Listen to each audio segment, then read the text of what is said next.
Bapak Guru hebat, salam dan bahagia. Berikut saya tampilkan modul ajar pada jurusan DKV di fase E atau kelas 10.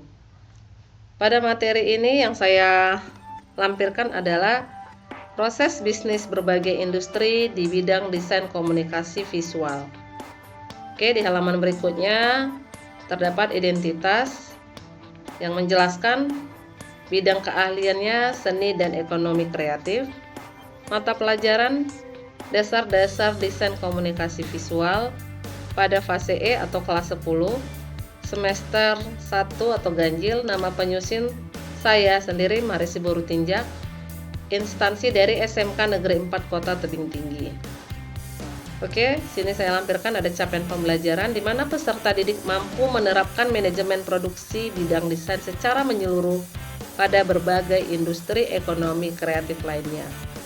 Kreativitas dalam proses kreasi dasar desain dan menerapkannya dalam elemen dasar perancangan dan proses desain dan produksi dalam eksekusi kerja desain komunikasi visual secara mandiri. Adapun tujuan pembelajaran pada materi ini, peserta didik mampu memahami konsep kreativitas dan mengembangkan pola pikir kreatif, dan juga memahami lingkup bisnis industri desain komunikasi visual.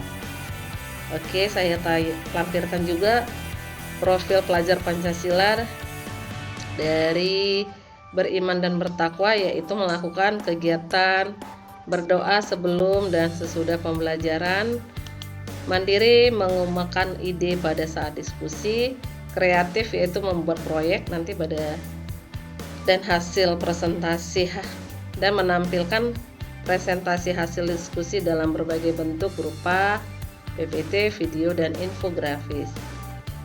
Berpikir kritis yaitu mencari informasi yang dapat diperoleh dari berbagai sumber seperti internet, dan dapat memilih referensi informasi yang dapat dipertanggungjawabkan dari sumber-sumber informasi yang terpercaya. Dan profil pelajar Pancasila gotong royong, masing-masing siswa dapat dengan mudah berkolaborasi dan saling peduli dan berbagi. Model pembelajaran pada materi ini yaitu PBL, Problem Based Learning. Sumber pembelajarannya saya gunakan buku paket Kemendikbudristek, Google, YouTube, dan berbagai sumber yang mendukung pembelajaran. Oke, berikut langkah-langkah kegiatan pembelajaran.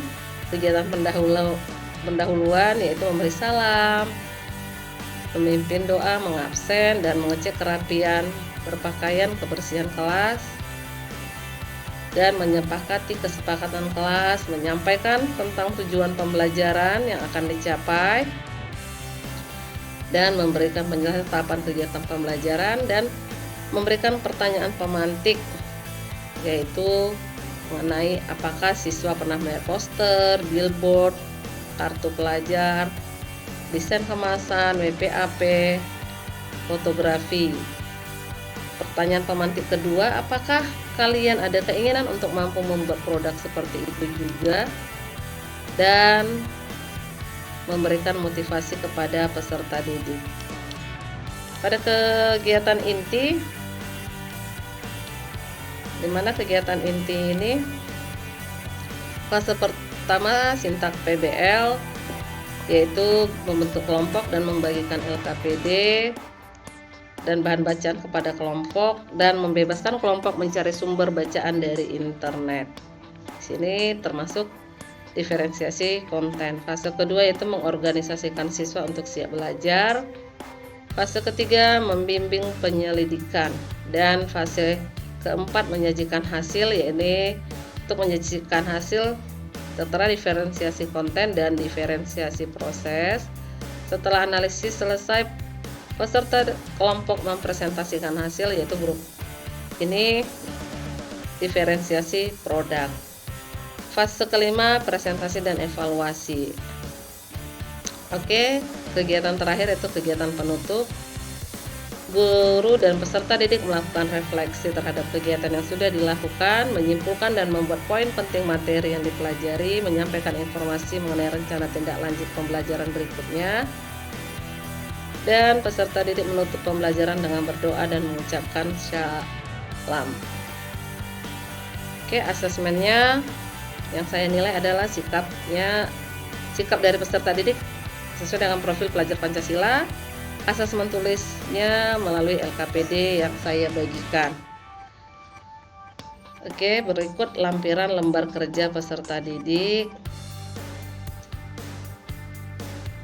dan instrumen penilaian. Oke, saya rasa itu saja yang bisa saya sampaikan mengenai modul ajar yang saya buat, yang terdapat pembelajaran berdiferensiasi, yang diantaranya diferensiasi konten, proses, dan produk. Terima kasih, salam sehat dan bahagia.